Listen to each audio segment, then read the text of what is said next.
नमस्कार, बहुत स्वागत है आपका। आप देख रहे हैं एमपी अब तक का बुलेटिन। मैं हूं आपके साथ ऋतु ज्ञानवानी। बात करेंगे 2023 के महासंग्राम की। एमपी की चुनावी राजनीति में अब हमास की एंट्री हो चुकी है। कैलाश विजयवर्गीय ने कांग्रेस पर बड़ा आरोप लगाया। उनका कहना था कि मुस्लिम बस्तियों में कांग्रेस फिलिस्तीन और हमास के वीडियो बांट रही है और लोगों से ये कहा जा रहा है कि देखिए मोदी जी क्या करवा रहे हैं। कैलाश विजयवर्गीय ने कांग्रेस पर तुष्टीकरण के आरोप लगाए हैं।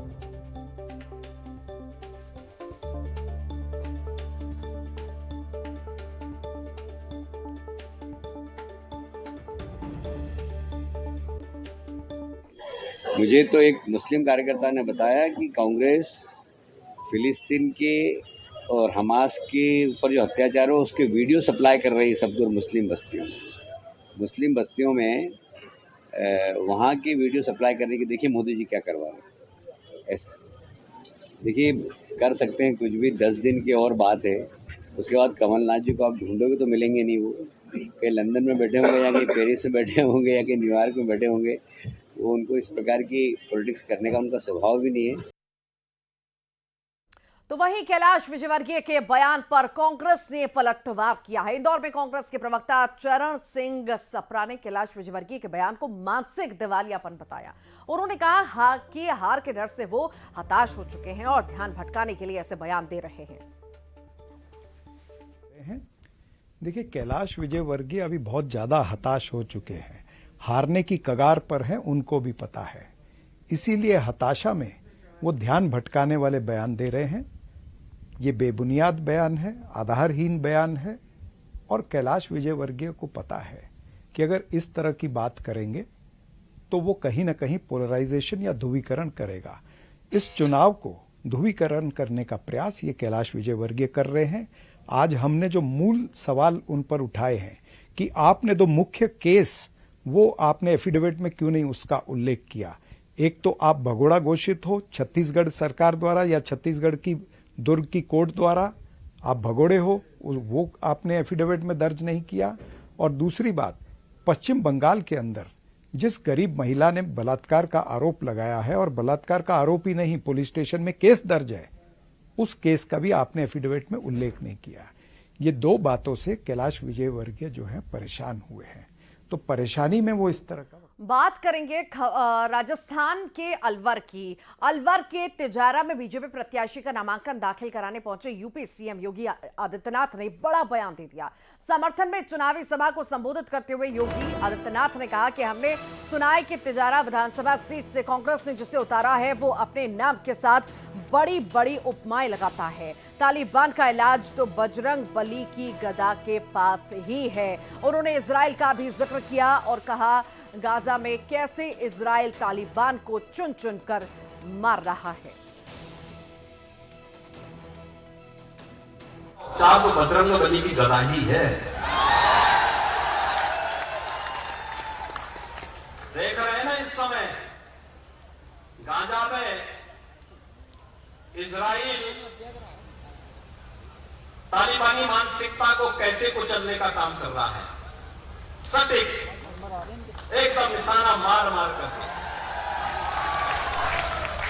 भाइयों बहनों, अराजकता और गुंडागिर्दी या आतंकवाद सभ्य समाज के लिए सबसे बड़ा कलंक है। शिवराज सिंह चौहान ने एक बार फिर से दिग्विजय सिंह और कमलनाथ पर निशाना साधा। शिवराज ने दोनों पर प्रदेश को तबाह करने के आरोप लगाए। तो क्या कुछ कहा मुख्यमंत्री शिवराज सिंह चौहान ने, ये आपको सुनवाते हैं। कई सारे आरोप उनके द्वारा लगाए गए हैं कमलनाथ और दिग्विजय पर।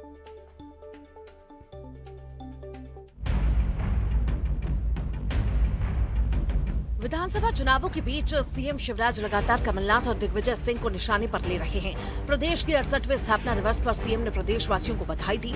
लगे हाथ प्रदेश की छवि खराब करने वाले के हाथ सत्ता की चाबी न देने की अपील भी की। मध्य प्रदेश स्थापना दिवस के अवसर पर सभी प्रदेशवासियों को बहुत बहुत बधाइयाँ, शुभकामनाएं।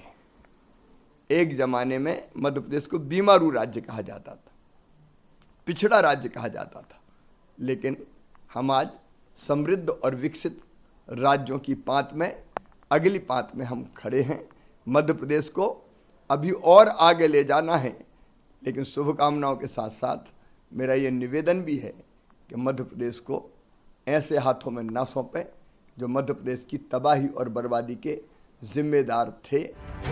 वहीं जबलपुर में शिवराज ने दिग्विजय और कमलनाथ की जोड़ी को जय वीरू बताते हुए आरोप लगाया कि असली चेहरा छुपा रहे हैं। मुझे तो मजाक सा लग रहा है ये, कोई जय बन रहा है, कोई वीरू बन रहा है। मैंने कहा भाई कमलनाथ और दिग्विजय ही बनो ना, जय वीरू बनने की जरूरत क्या है।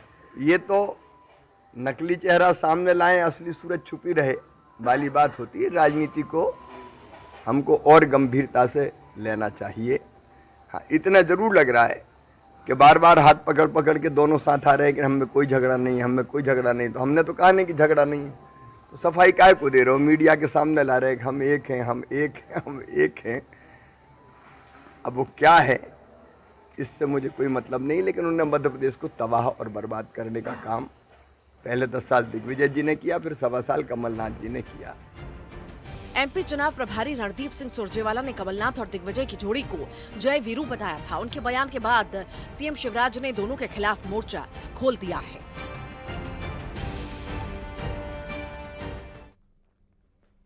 और इधर करेली में पीसीसी चीफ कमलनाथ ने जनता को संबोधित करते हुए प्रदेश सरकार पर जमकर निशाना साधा। कमलनाथ ने कहा कि चौपट प्रदेश आपके सामने है, हर व्यवस्था चौपट कर दी गई, नीचे से ऊपर तक सिर्फ और सिर्फ भ्रष्टाचार है।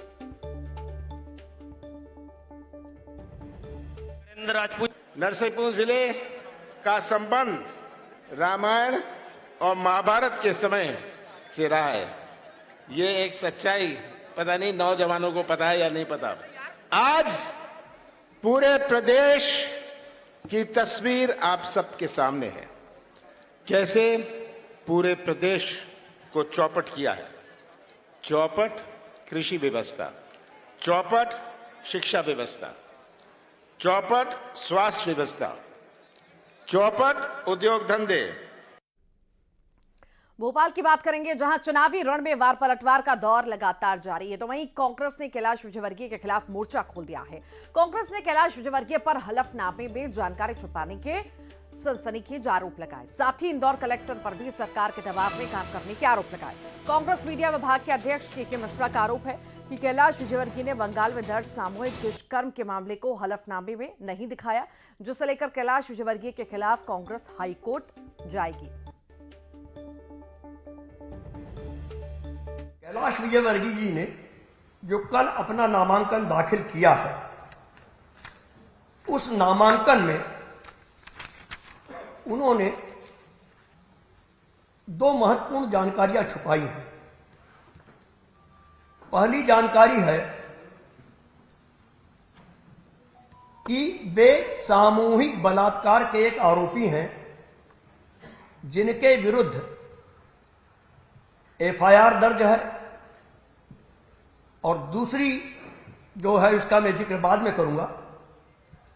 तो 2 जानकारियां उन्होंने छुपाकर अपने शपथ पत्र में निर्वाचन आयोग को, इंदौर अपने कॉन्स्टिट्यूंसी में, मध्य प्रदेश को और देश को धोखा दिया है।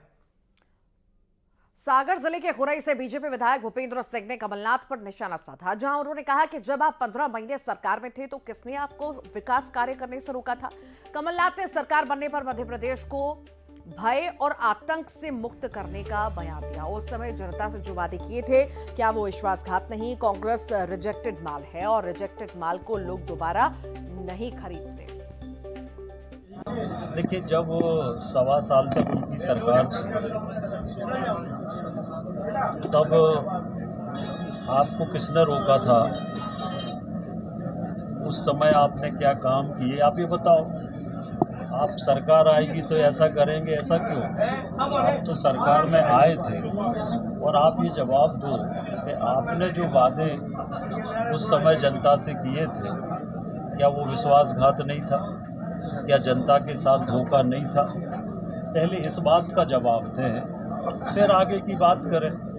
ये एक बार रिजेक्टेड माल है, और जब रिजेक्टेड माल है तो रिजेक्टेड माल को दोबारा लोग नहीं खरीदते, और इसलिए अब कांग्रेस जो है वो रिजेक्टेड माल हो गई है। अब लोग उसको वोट नहीं देंगे। और चुनावों में टिकट पाने की ऐसी होड़ मची है कि नेता अपनी पार्टी को छोड़कर दूसरी पार्टियों तक का दामन थाम रहे हैं। लेकिन इतने जतन करने के बाद भी जब पार्टी ना मिले, तो टिकट ना मिले उनसे, तो नाराज होना लाजमी है। नाराज नेताओं को लेकर जहां कांग्रेस का कहना है कि टिकट देने का कोई वादा नहीं किया गया था, तो वहीं बीजेपी का कहना है कि यहां व्यक्ति नहीं पार्टी बड़ी होती है।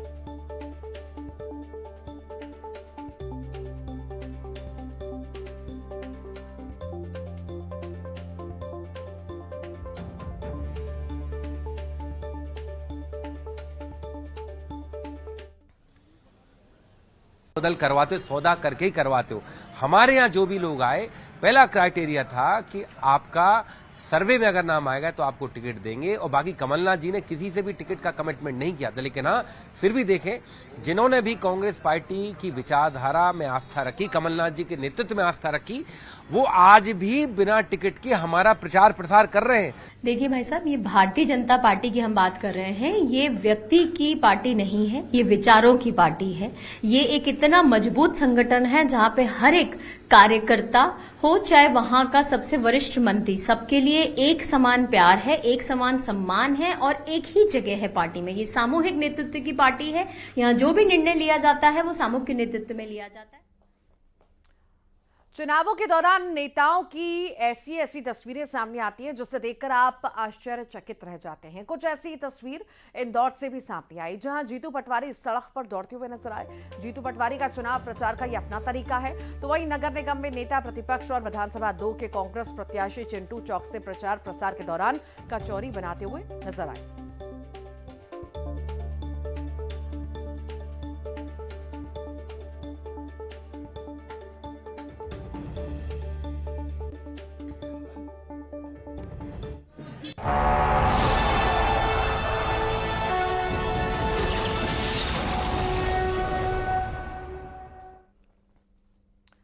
प्रदेश के ऐतिहासिक शहर ग्वालियर को यूनेस्को ने क्रिएटिव सिटीज में शामिल कर दिया है। दुनिया भर से अलग अलग कैटेगरी में केवल 55 शहरों को यूनेस्को ने शामिल किया है।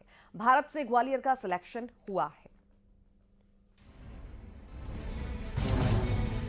एमपी में 68वें स्थापना दिवस पर प्रदेशवासियों को बड़ी सौगात मिली है। प्रदेश की ऐतिहासिक नगरी ग्वालियर को यूनेस्को ने अपनी क्रिएटिव सिटीज में शामिल किया है। ग्वालियर को उसकी संगीत विरासत के लिए चुना गया है। यूनेस्को ने कई कैटेगरी में दुनिया भर से सिर्फ 55 शहरों को जगह दी है। इनमें भारत से ग्वालियर को सिलेक्ट किया गया। इसी के साथ ही केरल के कोझिकोड को भी ये उपलब्धि हासिल हुई। उसे साहित्य श्रेणी में शामिल किया गया। सीएम शिवराज ने एक्स पर पोस्ट लिखा, प्रदेशवासियों को शुभकामनाएं दी। सीएम ने लिखा, हमारे संगीत सम्राट तानसेन की जन्मस्थली ग्वालियर को सिटी ऑफ म्यूजिक की मान्यता दी है। ग्वालियर और प्रदेश को मिला ये सम्मान हमारी सांस्कृतिक विरासत एवं प्राचीन कला जगत का सम्मान है। उधर केंद्रीय मंत्री ज्योतिरादित्य सिंधिया ने खुशी जताई। सिंधिया ने कहा कि अथक प्रयासों का परिणाम है। सिंधिया ने एक्स पर लिखा, यूनेस्को ने ग्वालियर को सिटी ऑफ म्यूजिक की मान्यता दी है। ये हमारे अथक प्रयासों का परिणाम है। ग्वालियर की उपलब्धि विश्व पटल पर मध्य प्रदेश की एक नई पहचान स्थापित करेगी और विकास और रोजगार के नए द्वार खोलेगी। उधर इस उपलब्धि को लेकर ग्वालियर के संगीत प्रेमियों में उत्साह है। ग्वालियर की संगीत परंपरा बहुत पुरानी है। इसमें जो वर्तमान में स्थापित कलाकार हैं और जो प्रतिभावान कलाकार हैं, उनको देश विदेश में जाने का, आने का, कल्चरल एक्सचेंज के माध्यम से बहुत लाभ मिलेगा। ग्वालियर की संगीत परंपरा न केवल समृद्ध बल्कि गौरवशाली भी रही है। संगीत सम्राट तानसेन के अलावा बैजू बावरा की संगीत साधना संगीतज्ञों को अचंभित करती रही है। ऐसे में दुनिया भारतीय संगीत के साथ ही ग्वालियर के संगीत के इतिहास से रूबरू होगी। एमपी स्थापना दिवस पर ग्वालियर को यूनेस्को की तरफ से मिले सिटी ऑफ म्यूजिक के सौगात पर पीएम मोदी ने ट्वीट कर कहा कि ग्वालियर और संगीत का बहुत खास रिश्ता है। यूनेस्को से इसे सबसे बड़ा सम्मान मिलना बहुत गर्व की बात है। ग्वालियर ने जिस प्रतिबद्धता के साथ संगीत की विरासत को संजोया और समृद्ध किया, उसकी गूंज दुनिया भर में सुनाई दे रही है। मेरी कामना है कि ये शहर की संगीत परंपरा और उसे लेकर लोगों का उत्साह और बढ़े, ताकि आने वाली पीढ़ियों को इससे प्रेरणा मिलती रहे।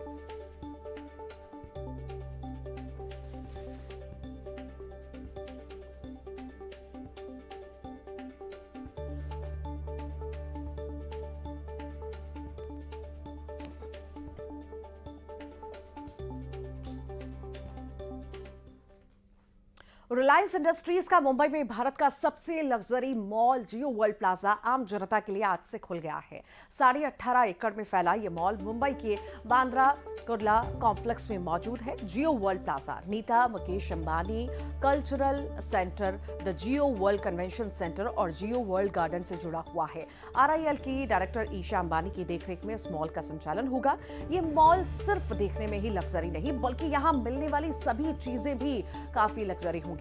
इस मॉल में ब्लेंसियस, कार्टिए, लुई विंटो, वर्साची, वेलेंटिनो, मनीष मल्होत्रा, अबू जानी, संदीप खोसला, पॉटरी, बान, गुची जैसे तमाम महंगे ब्रांड देखने को मिलेंगे। लॉन्च को लेकर रिलायंस इंडस्ट्रीज लिमिटेड की डायरेक्टर ईशा अंबानी ने बताया कि जियो वर्ल्ड प्लाजा का मकसद दुनिया के बेस्ट ब्रांड्स को भारत में लाना है। इसके अलावा इसके जरिए भारत के शिल्प कौशल के ब्रांड्स को हाईलाइट भी किया जा सकेगा। जियो वर्ल्ड प्लाजा का डिजाइन अमेरिका की मशहूर आर्किटेक्चर और डिजाइन फर्म टीवीएस और रिलायंस टीम ने मिलकर बनाया है। संगमरमर से बने फर्श, ऊंची छतें और शानदार रोशनी से जगमग ये मॉल देखने में बेहद आकर्षक है। मॉल में शॉपिंग से लेकर मल्टीप्लेक्स, थिएटर और बेहतरीन रेस्टोरेंट भी शामिल है। प्लाजा की स्ट्रक्चर कमल के फूल और प्रकृति से प्रेरित है। This evening is a very special evening for both Nita and me as parents, and it is our time today to applaud the work that Isha has done as a leader in Reliance Retail. I think that she and her luxury retail team have redefined what luxury means in the city of Mumbai, and we are very proud with the Jio World Plaza. What the Reliance retail team under Isha's leadership has done makes me very proud. I'm sure it will make citizens of Mumbai and Indians very proud. And we wish her and the entire Reliance. I think the Jio World Plaza is not only the best, is not only going to be the best mall in India, but I hope it will become the best mall in the world. और आइए अब देखेंगे election top 10। MP विधानसभा चुनाव में Hamas की entry, Kailash Vijayvargiya का कांग्रेस पर बड़ा आरोप, हमास का वीडियो बांट रही कांग्रेस। सीएम शिवराज का कमलनाथ दिग्विजय पर प्रहार, बोले दोनों ने किया प्रदेश को तबाह और बर्बाद, छुपा रहे असली चेहरा। एमपी के चुनाव में फिलिस्तीन की एंट्री, खरगोन से कांग्रेस उम्मीदवार ने खरगोन दंगों की जांच का किया वादा, बीजेपी ने साधा निशाना तो दी सफाई। नरसिंहपुर में पीसीसी चीफ कमलनाथ ने प्रदेश सरकार पर साधा निशाना, कहा चौपट प्रदेश आपके सामने, हर व्यवस्था चौपट, कृषि, शिक्षा, स्वास्थ्य, उद्योग, धंधे, हर जगह भ्रष्टाचार। चुनावी सभर में बीजेपी और कांग्रेस के लिए अच्छी खबर, चुनाव आयोग से सुरेंद्र पटवा और अजय सिंह को मिली राहत, नामांकन पत्र की आपत्तियों को किया गया खारिज। इंदौर में चुनाव प्रचार का अनोखा अंदाज, कांग्रेस प्रत्याशी जीतू पटवारी चुनाव मैराथन में आए दौड़ते नजर, तो वहीं कांग्रेस प्रत्याशी चिंटू चौक से कचौड़ी तलते आए नजर।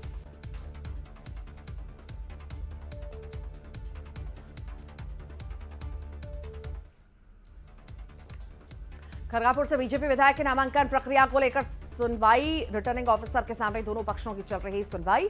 बीजेपी विधायक राहुल सिंह लोधी का नामांकन होल्ड पर, बीजेपी उम्मीदवार राहुल सिंह मौके पर मौजूद। और इसी के साथ ही एमपी अब तक के बुलेटिन में फिलहाल के लिए इतना ही।